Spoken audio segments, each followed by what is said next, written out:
Hi, this is Carter, and I want to welcome you to this week's edition of Mike Cobb's Offshore Investor Report, a very special edition because we are going to talk about an area of Mike's expertise that we haven't touched on yet. I mean, he's the Offshore Oracle, and that we've related mostly to land investments offshore, which you should be doing, but he also has an incredible expertise in cryptocurrencies. So, Mike, let's get into it. Hey, Carter, how you doing? I'm good. This is another one of those subjects we skirted right past a couple weeks ago and promised the viewers we come back to. You really have developed a very substantial expertise in the cryptocurrencies. As a matter of fact, I believe you were just one of the featured speakers in February, or in January rather, in Miami at the let me get the title right, the North American Bitcoin Conference. Is that right? I was. And then I also just got back from Miami, where I spoke at 3 different crypto conferences, including the Bitcoin 2022, which had over 30,000 Bitcoiners there. It was incredible. It's just something to see when you got 30-some thousand folks who are all Bitcoin enthusiasts gathered together for a conference. The electricity in the air is just palatable. I mean, it was spectacular. But can I correct one thing you said? You said that I'm an expert in cryptocurrency, and that's not really true. My expertise is in the interface between cryptocurrency and real estate. That's really because cryptocurrency such a big, broad topic that no one can be an expert in cryptocurrency, right? But that's my specific focus and expertise. Yeah. Well, I appreciate that. Thank you for that correction, that clarification, because it is very important. I mean, and what impresses me is that you were really a pioneer in offshore investing over 25 years ago now. Yep.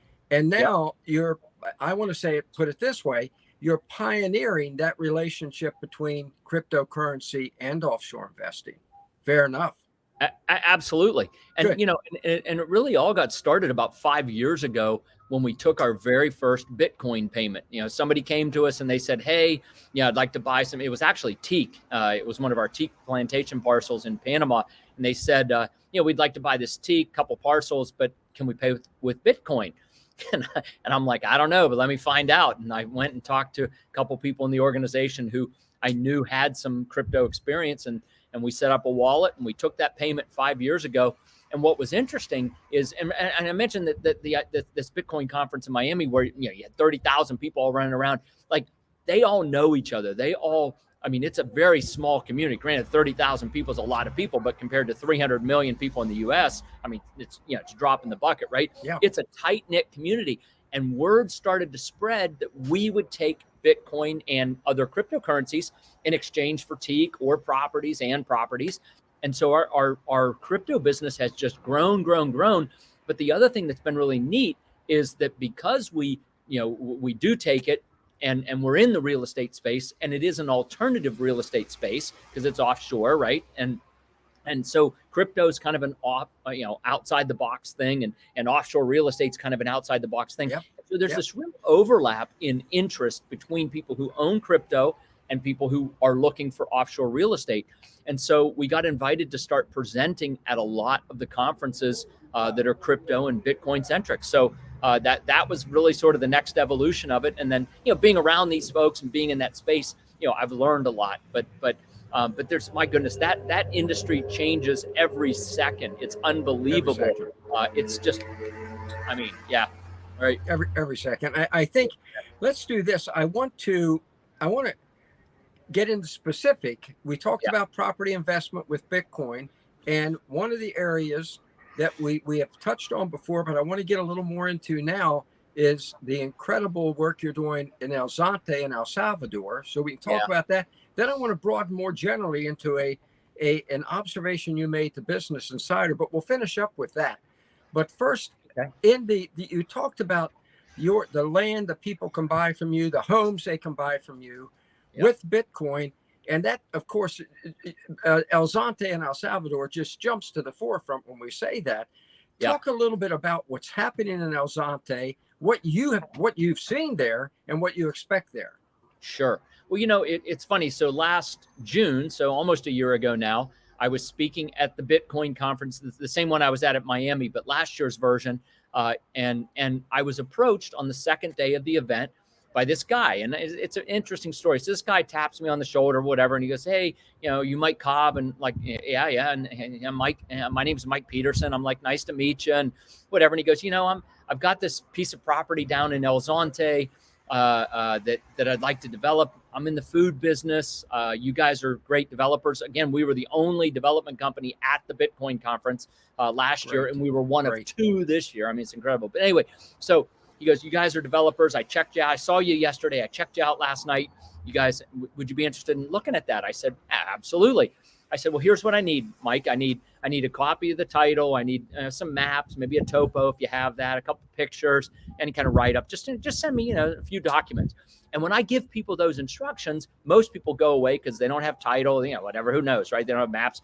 But this guy, this was it might have been a Friday or a Saturday, but by Monday, Tuesday of the next week, I'm getting emails from this guy. Here comes the survey. Here comes the title. Here comes this, that. And I'm like, all right, so it's real. Get on the phone and we start talking about what it could look like. And I'm looking at the property and whatever. And over the course of 4 or 5 weeks, we figure out a letter of intent, right? And so we get this letter of intent, and I hand it off to my business partner, Joel Nagel, who's one of the folks that you do programming with here. And and he's a lawyer. So I hand it off to Joel, and I'm like, "Hey, Joel, we got this letter LOI kind of figured out. Would you put it into something formal?" So the next morning, I get a call from Joel's secretary, Mary, and she goes, Mike, do you know who you're working with in El Salvador? And I'm like, "Yeah, Mike Peterson." She goes, "Yeah, but do you know who he is?" And I'm thinking, "Oh, I don't know. I'm just waiting for the shoe to drop." Like, all right, whatever. Yeah. She goes, "He's the godfather of Bitcoin in El Salvador." I'm like, "What?" And she goes, yeah. He's the guy that got it all started there. Oh, and I didn't mention this, but at that conference, the president of El Salvador announced, this was last June, he announced that in September 7th, he was making Bitcoin legal tender in El Salvador. So, which is fantastic. We're going to talk about that, which is fantastic. Okay. Yeah. So anyway, so this guy, Mike Peterson, I mean, here I am. I've talked to him now, I don't know, 10 times on the phone, emails back and forth. He never once mentioned to me that he was the guy that got Bitcoin started in El Salvador. It's and in that moment, I said to myself, this is exactly the kind of guy that I want to work with, right? Yeah. Here's a guy who didn't hold it out there. "Oh, I'm beating his chest. I'm the godfather." No. He's just Mike Peterson, food business, has a little piece of property, wants to develop it, right? And so that was the foundational piece of the relationship, and it got it all started. And anyway, so things are moving. We're into changing the zoning of this agricultural. So we've changed the zoning. Now we're working with an engineering firm to get all of our engineering done so we can apply for environmental permits. So yeah, it's moving forward. But anyway, just an interesting story about Mike Peterson and his wife, Brittany. By the way, they moved to El Salvador about 8 or 9 years ago, but have been working there for about 15 years ago in a social project called Hope House. And I don't know how much time we have. I'd love to tell the story of that and how it all happened, but I don't know where we are. Yeah, absolutely. Yeah. And here, folks, this is what we're talking about here. El Zonte. I mean, this is the real deal. And there is underway now a Mike Cobb community there, folks, which, as you know, is the creme de la creme of residential resort communities in the Caribbean. So how's that coming along, and when can we expect to see, will people have an opportunity to buy with Bitcoin in the community? Absolutely. This will be a community for Bitcoiners. And so we really expect a complete sellout to folks in the Bitcoin community. Like I said, we've hired an engineering company. They're doing all the engineering work so that we can actually go submit the engineering documents to all the various ministries, most important, the Ministry of Environment, so we can get our permits. But, we had a meeting with the housing minister, I guess maybe 2 months ago now, just to tell her what our plans are. And she was enthusiastic, obviously. We're looking at creating a community of about 350 to 450 addresses, depending on how it all plays out. Great. Yeah, but like you said, a Mike Cobb community.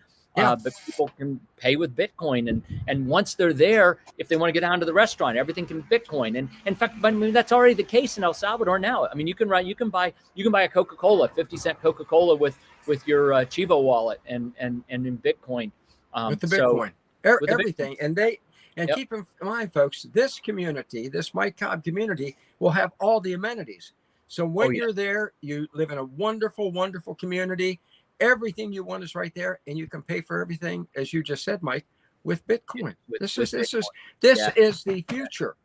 Well, this right. is the future. It is the future, and I'll tell you the quick version of the story. And if we get Mike Peterson on here one of these days, and maybe that's what we'll do. We'll invite him to come be a part of a three-way interview and let him tell the story much better. But he was working down there helping inbound faith-based organizations with logistics, right? So a church wants to come down and do a project, right? But they don't want to figure out how to move their people around or where to feed them and blah blah blah. So he would do all of that in-country logistics.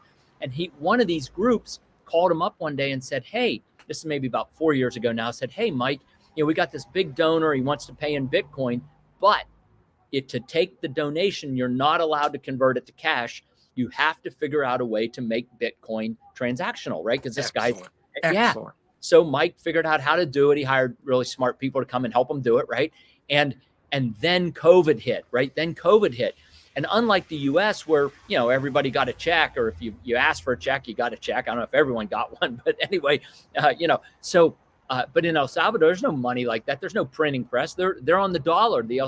El Salvador's on the dollar economy. They can't print more dollars, right? So whatever they had, and people were going hungry, and tourism went to zero, of course, and so Mike went back to this donor and said, "Hey, I got 600-800 families here in El Zonte who are struggling just to feed their families, right? Can you give them more Bitcoin?" And the donor said, "Yes, I will give everybody who has their wallet, $30-35 a month in Bitcoin." Fantastic. And the community started. I mean, it got this huge injection. And what happened was Bitcoin became transactional. It wasn't speculative. "Oh, I'm going to buy it and hope it goes to the moon," right? No. I'm going to get my $35. I'm going to go buy food for my family, right? And it's very transactional. And then the federal government saw what was happening. President Bukele and his team, and said, "Wow, we want this for the whole country." So that's the short version of the story. And by the way, Mike Peterson was just on 60 Minutes a couple weeks ago. So if you look at 60 Minutes, I can't remember, like middle of end of March, I think, or beginning of April.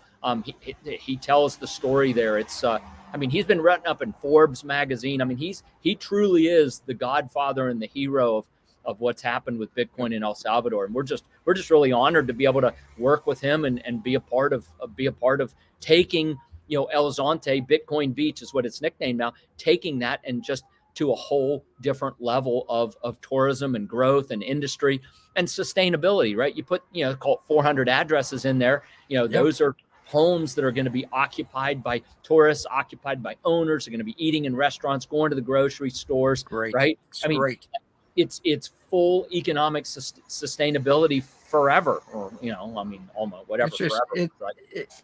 A genuine community, a genuine Mike Cobb community. And let me read something to you. You mentioned, that Bukele adopted it thanks to Mike Peterson, and now you've stepped in to help expand it. Let me read real quickly a quote from you from an interview you did with our own Charlotte Tweed. Charlotte is with Escape Artists. She also, every Tuesday, she does her own show, Charlotte's Wandering Web, on Offshore Club, and she's great. She's fantastic. Here's you put it in perspective in your interview with her, what Bitcoin is going to mean to El Salvador. Okay. And folks, another reason for you to get in early and invest in this new Mike Cobb community. Let me read this to you. It's brief. "This move to Bitcoin as legal tender adds a whole other element to El Salvador's portfolio. Like Puerto Rico started attracting all Bitcoin billionaires and millionaires when it went to Bitcoin, El Salvador is going to have the same kind of rebirth of financial vitality." It's a great statement. And that's what you see. That's what you see. Yeah, and it's already happening. It's not going to happen. It is happening. Right. It is happening. I mean, these Bitcoin Bitcoinsters, whatever they call themselves, they're kind of like the Apple's raving fans. I mean, Yeah. they Yeah. live Bitcoin. Yeah. And And they're moving there. They're setting up businesses there. Right. I mean, it has already spurred the economy in some really dynamic ways, and really in ways that are the waves of the future. Right. It's not making that's it. underwear and all the maquila stuff that they do. Right. No. Or ag stuff. I mean, look, it's okay to grow coffee and raise beans and make cheese. Right. I mean, that's all great. Right. And so, well, obviously, I'm wearing underwear, so I'm happy somebody's making my underwear. Yeah. But Thank God. but to bring a whole new set of people in who are building businesses on the blockchain, I mean, this is where it's going. And El Salvador is now leading the way in many areas because so many people have just said, wow, I mean, I want to support Bukele. I want to support El Salvador. I'm going to take my business down there. Yeah. And Mike, I'm glad in your quote with Charlotte, I'm glad you pointed out billionaires and millionaires, because a lot of these Bitcoin people are very well to do. So they're investing in El Salvador is a good sign to the rest of us to follow the lead of the leaders. It's just that simple, right? I know you and Joel Nagel, folks, who does a show every Thursday at Offshore.club, Global Wealth Fortress Report, which is incredible for asset protection. But he said a couple of weeks ago, you and him were, I guess it was the Miami conference, and he said, Carter, I've never seen so many Lamborghinis in my life. True. It's true. It's true. Yeah, a lot of these guys have silly money. Look, if you bought 10,000 Bitcoins when they were $1 a piece or $2 a piece or $5 a piece, right? You put 50 grand in, right? And you got 10,000 Bitcoins. Now they're worth whatever they're worth today, $46,000. You're worth $460 million today. I mean, yeah. Well, yeah. Right? I mean, like, wow. Right. Yeah. So folks, follow Mike Cobb and the Lamborghinis down to El Salvador. Now, let's expand. Bukele, you recall, this man is very serious. He's cut crime in El Salvador by 75%. Yeah. And he's very serious about the Bitcoin as legal tender. You recall a couple of weeks ago when some members of Congress attacked him for it, and his response was, you need to learn to mind your own business, which was a great response. And that leads to the second quote that deeply impressed me from you to Business Insider. Okay. Yeah. And that is the global impact of Bitcoin and where you see it going. Mike, this is just a great statement. I want to read it verbatim because it blew me away when I read it. This was in, in January also. Okay, here's the quote, folks, and pay attention to this because this is why this gentleman is the Offshore Oracle, and it tells you something about the importance of what's going on with Bitcoin. Having alternative currencies will present international locations with monetary freedom from U.S. financial embargoes. This was long before all this disruption the U.S. is doing now. Yeah. In addition to safety and opposition to world inflationary financial insurance policies. This is an incredible statement. International locations like Iran have already begun utilizing Bitcoin to evade U.S. economic sanctions, and more international locations are exploring the Bitcoin currencies. That's an incredible statement. And I recall you're also saying that it frees people from restrictions from countries, not people, countries, from restrictions by the IMF. Yeah. In the time we have left, a few minutes, give us your insights into how you believe Bitcoin, cryptocurrencies in general, are going to change the global financial landscape, Mike, because our people need to hear that. Yeah, I said that, and I meant it. I still mean it. What that quote says. But I think one of the things we have to really remember is that the whole crypto, Bitcoin and crypto is really just a tiny drop in the bucket compared to the amount of fiat currencies that are out there, US dollar, euros, I mean, rubles, renminbi. I mean, you just go around the world, right? I mean, there's like gazillions, or I don't know what happens after, trillions, quadrillions, and I mean, it's on and on, right? I mean, there's just so much fiat, and the crypto stuff is just this tiny little drop in the bucket. But for the people who get in and adopt, I'm going to say the solid cryptos, Bitcoin being a very solid crypto, they're and Bitcoiners would say everything else is not, but I think there are other coins that are pretty solid out there too, right? There's a lot of crap. I mean, really, there's a lot of crap out there too. So, and it'll sort itself out over time as things do, right? But for the people who get in and adopt cryptocurrency, not as a speculative investment, but as a transactional medium, it does provide a measure of financial freedom and financial independence that nothing, maybe other than gold. Gold's just hard. I mean, what are you going to do? I mean, how much gold can you carry? You know what I'm saying? Yeah, that's right. If you're worth $460 million of gold, like you better have a semi tractor trailer, I guess. I don't know how much that is. It's, right. Anyway, but I mean, gold offers the same kind of thing, right? But I just want to throw like a total wild card into the mix, and we can talk about it another day. I read an article in Zero Hedge, how the sanctions that are happening now in Russia, the U.S. sanctions in Russia, are really exacerbating a very rapid shift from a world dominated by U.S. dollars to a commodity-based fiat system, right? And so I think that this moving to commodities as the basis of fiat, as opposed to gold standard and then the U.S. dollar reserve standard. I mean, we've seen this change over time, right? It's changing, yeah, absolutely. And so now we're going to mix. Now we're going to see this big sea change into commodities being the heavy factor in the value of fiat, right? But then you're going to have this crypto thing nibbling on the side. I mean, it's going to get real interesting. It's going to be dynamic. It's going to be, it's going to be scary too. I mean, it's going to be up. It's going to be down. I mean, there's a lot of elements at play here, right? And establishments like the U.S. Aren't going to go easy, right? No, I mean, the U.S. doesn't want to lose homogeny on the dollar system. I mean, like, they're going to fight it as long as they can, but all empires end, right? All empires end.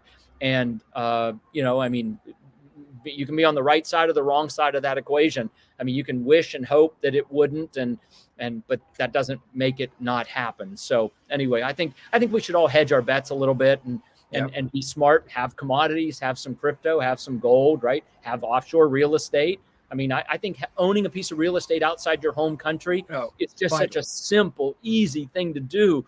I mean, it's just so simple and so easy, but truly could be the difference between life and death someday in the future, right? I mean, if things totally go off the rails, in your home country, and you have a place overseas that you can move to, like that really could be the difference between life and death. Sure could. And, I mean, it's just not that hard, and I hope folks will take a chance to really explore that seriously. Yeah. Hey, before we go, Carter, I just got to show you guys. So I was up on my balcony and I couldn't get enough Wi-Fi. I was looking out over top of this marina and all this stuff behind me. I am in the Azores today, and I'm in the main airport is Punta Delgado, the town. It's not the airport; it's the town of Punta Delgado. And one of these times, I'm here to look at a villa project that our good friend Joel Nagel has put together for folks looking for a second residency in Portugal, right, which is an EU country, so you can get an EU residency. It's their golden visa program. I'm off to meet the architects tomorrow and then see the property owner. With the deals coming together, it's almost finished. So one of these times, Carter, we should talk about the Azores as well. So anyway, I think it's great. And also, Portugal does not tax Bitcoin. That is correct. Yeah. So that's yet another reason to follow Mike's lead there. Mike, you were the pioneer in offshore investing. I think you're doing some pioneering in cryptocurrency. So I appreciate your laying it out for us. This has been great. Thank you, sir. All right. Thanks, we're going to do it again next week, folks. That's the man whose lead you follow. It's very simple. I know I hope you were taking some notes there, because just as he, as I said, pioneered moving offshore, Mike Cobb communities, in El Salvador now, Nicaragua, Belize, throughout Central America, taking Bitcoin now, that tells you this is the direction in which to go. So, as I tell you every week, once again, thanks for joining us, and let's do this thing.